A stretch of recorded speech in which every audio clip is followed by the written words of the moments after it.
Thank you, and good morning, everyone. It really is my honor to welcome all of you to the State Department this morning, and we're grateful to see so many friends and partners here in the United States and appreciate you traveling to be with us today for this event. I have been very eager to host this ministerial meeting to bring together leaders from the continent to address our shared goals, and as I was sharing with the chairman of the African Union yesterday evening, I've not had the chance during my time as Secretary of State to travel to the continent. In my prior life, I came to your continent a lot and visited many of your countries, but I do look forward to coming early next year. We have a trip that's in the planning now. But in the meantime, really did not want to wait that long to get this group together. So I'm very eager to host this ministerial meeting and appreciate you all coming to address our shared goals and challenges. And I look forward to a full day of discussions on how we can work together to achieve those shared goals. I know all of us are following very closely the events in Zimbabwe, and they are concerned to, I know each of you, they're concerned to us as well, and we all should work together for a quick return to civilian rule in that country in accordance with their constitution. Zimbabwe has an opportunity to set itself on a new path, one that must include democratic elections and respect for human rights. Ultimately, the people of Zimbabwe must choose their government. In our conversations today, we have an opportunity to discuss concrete ways that we could help them through this transition. Our aim today is to expand and enrich the United States relationship with Africa along three fronts that we're going to be discussing today: promoting trade and investment, encouraging good governance, and countering terrorism. Let me briefly touch on how these issues will help us strengthen U.S.-Africa relations and our ties in the coming decades. We're going to begin today's proceedings with a discussion on ways we can work together to expand trade and investment and grow economic opportunities that benefit the people of Africa and the American people. Trade and investment between the United States and African countries is growing. U.S. exports to sub-Saharan Africa grew from $17 billion in 2010 to more than $25 billion in 2014. And last year, the U.S. direct investment in Africa grew to $57.5 billion, the highest level to date. Our trade and investment is stronger than it's ever been, and the United States sees even more opportunity ahead in the coming years. Africa is a growing market with vast potential. 5 of the world's 10 fastest growing economies are in Africa, and consumer spending there is projected to exceed $2 million by the year 2025. By the year 2030, Africa is expected to represent about 1/4 of the world's workforce and consumers, with a population of more than 1.7 billion. By 2050, the population of the continent is projected to double to more than 2.5 billion people, with 70% of that population being under the age of 30. All of these young people will have expectations for entering the workforce. The challenge is how to prepare Africa with the appropriate education for its workforce and to prepare economically and financially for this future so our partnership can facilitate greater growth and prosperity for both the United States and Africa. This administration seeks to refocus our economic relationship squarely on trade and investment, to encourage policies that increase openness and competition within Africa. A more economically vibrant and competitive Africa will grow the middle class, increase standards of living, and make the entire continent more prosperous. I'm also pleased to welcome with us today USAID Administrator Mark Green, and I look forward to his comments on this topic shortly. We also look forward to hearing from private sector leaders and are very eager to learn more about your views and priorities for expanding trade and investment. Through Power Africa, for example, the United States and its partners have helped the private sector bring 82 power projects to sub-Saharan Africa.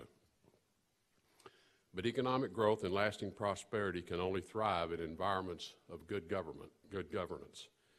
So we're going to discuss at our working lunch today how a country's success is firmly rooted in good governance, which fosters strong, accountable relationships between citizens and their elected officials, how that drives economic progress and improves overall security. Lasting peace and economic growth are undermined when governments fail to provide good governance, respect for human rights, or to uphold the law. Peaceful, democratic transitions are important and contribute to stability.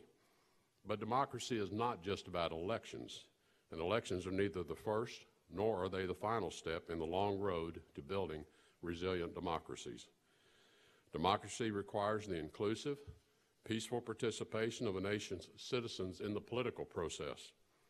That includes freedoms of expression and association, an independent press, a robust and engaged civil society, a government that is transparent and accountable to all of its citizens, and a fair and impartial judiciary. Corruption and weak governance, restriction on human rights and civil society, and authorities who ignore the rule of law and change their constitutions for personal gain are all obstacles to the development of prosperous, free societies.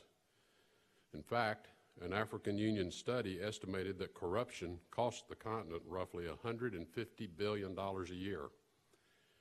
This is money that should be used to create jobs, build schools and hospitals, improve security, and provide social services. A quality basic education is another powerful contributor to economic growth and development, one that reduces poverty and provides children and youth the skills they need for gainful employment. We have worked with you to build the capacity for your national education system to offer quality education for more people, and we look forward to continued partnership to address low literacy rates, teacher shortages, and greater access to education across all of Africa. We encourage our African counterparts to address these many governance challenges, and in doing so, unlock your country's development potential. We look forward to discussing today specific ways to strengthen democracy and promote better governance over our lunch discussions. The United States also stands with you as we work to defeat the scourge of terrorism and violent extremism, which have taken so many innocent lives in Africa and across the world. That will be our final topic of discussion today. We're particularly grateful for the work of African countries to expand multinational and regional cooperation to counter terrorism.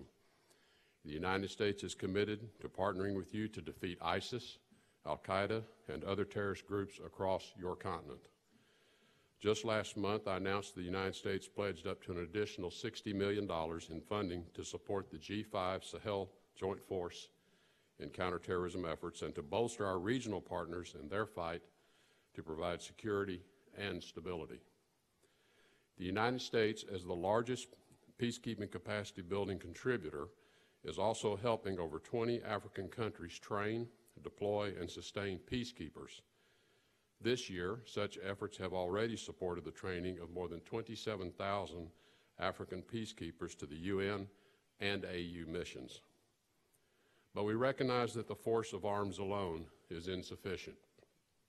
It is imperative that we work together and with civil society to address the root causes of violent extremism.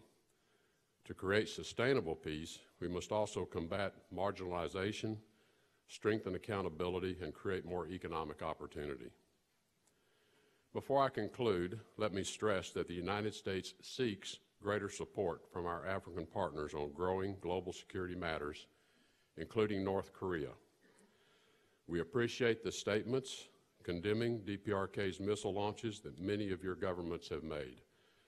But all nations must act to implement UN sanctions in full and cut off all UN-prescribed ties. Further, I urge you to take additional measures to pressure the DPRK by downgrading your diplomatic relationships with the regime, severing economic ties, expelling all DPRK laborers, and reducing North Korea's presence in your country and all other ways that it may be found. The DPRK represents a threat to all of our nations.